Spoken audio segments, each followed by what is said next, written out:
இசைக்கும் மகாவும் பேசின எல்லாத்தையும் சிவா வீடியோ எடுத்து வச்சிடுறாங்க.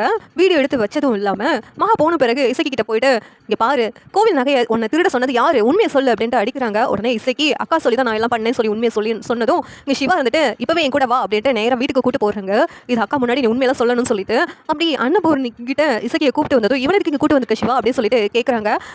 பெரியமா, கோவில் நகையை யார் திருடினாங்கன்னு சொல்லிட்டு உங்களுக்கு சந்தேகம் இருந்துச்சுல, யாரோ சொல்லி தான் அப்படியெல்லாம் பண்ணியிருக்காங்கன்னு சொல்லிட்டு அது யாருன்னு கண்டுபிடிச்சிட்டேன் பெரியமா அப்படின்னு சொல்லிட்டு இங்கே சிவா சொன்னதும் அன்னபூர்ணி யாரு அப்படின்னு சொல்லி கேட்குறாங்க. இந்த நேரத்தில் மகாவுக்கு வயதெல்லாம் புளிய கரைக்குது. ஏன்னா நம்ம பேரை இசைக்கு சொல்லிட்டானோ அப்படின்னு சொல்லிட்டு உண்மை தெரிஞ்சால் நம்மளை வீட்டை விட்டு அனுப்பிடுவாளே இந்த அன்னபூர்ணி அப்படின்னு சொல்லிட்டு அவங்க ஒரு பக்கம் புலம்பிக்கிட்டு நின்றுட்டு இருக்காங்க. இதெல்லாம் சிவா இருந்துக்கிட்டு இதெல்லாம் காரணம் எங்கள் அம்மா தான் பெரியமா அப்படின்னு சொல்லிட்டு சிவா உண்மையை சொன்னதும் அன்னபூர்ணி மகா சொல்லி தான் இசைக்கு இதெல்லாம் பண்ணானா அப்படின்னு சொல்லிட்டு நம்ப முடியாமல் நின்றுட்டு இருக்காங்க. பெரியமா, அதுக்கான ஆதாரம் என்கிட்ட இருக்குது, இங்கே பாருங்கள் வீடியோ அப்படின்னு சொல்லிட்டு இங்கே வீடியோலாம் காமிக்கிறாங்க. வீடியோ காமிச்சதும் உடனேவும் இங்கே இனிமேலும் மகா இந்த வீட்டில் இருக்கவே கூடாது, இப்போவே மகாவை நான் இந்த வீட்டை விட்டு தள்ளி வைக்கிறேன். இசைக்கு கொடுத்த தண்டனை தான் மகாவுக்கும்.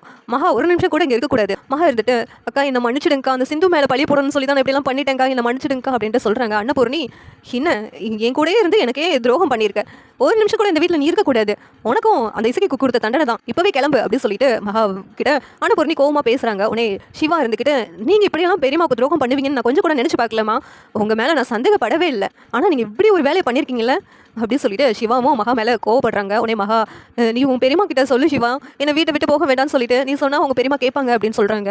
இல்லை, பெரியமா என்ன தண்டனை கொடுக்குறாங்களோ அதை ஏற்றுக்கோங்க அப்படின்னு சொல்லிட்டு சிவா சொன்னதும் இங்கே அன்னபூர்ணி கிட்ட மகா கெஞ்சி பார்க்குறாங்க.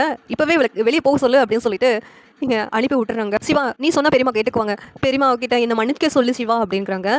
உடனே சிவா இருந்துட்டு பெரியமா என்ன முடிவெடுத்துருக்காங்களோ அதுபடி தான் நான் நடப்பேன், நீங்கள் இந்த வீட்டை விட்டு போயிடுங்க அப்படின்னு சிவா சொன்னதும் மகா இருந்துக்கிட்டு என்னுடைய பெத்த பிள்ளையே எனக்கு எதிராக நீங்கள் திருப்புறீங்களே, உங்கள் எல்லாத்தையும் சும்மா விட மாட்டேன் அப்படின்ட்டு வீட்டை விட்டு கிளம்பி போகிறாங்க. சீரியல் எப்படி நல்லா இருக்கும் நீங்கள் நினைக்கிறீங்கன்னு கமெண்ட் பண்ணுங்கள். அதோட பிடிச்சி லைக் பண்ணுங்கள், ஷேர் பண்ணுங்கள், சப்ஸ்கிரைப் பண்ணுங்கள். தேங்க்யூ.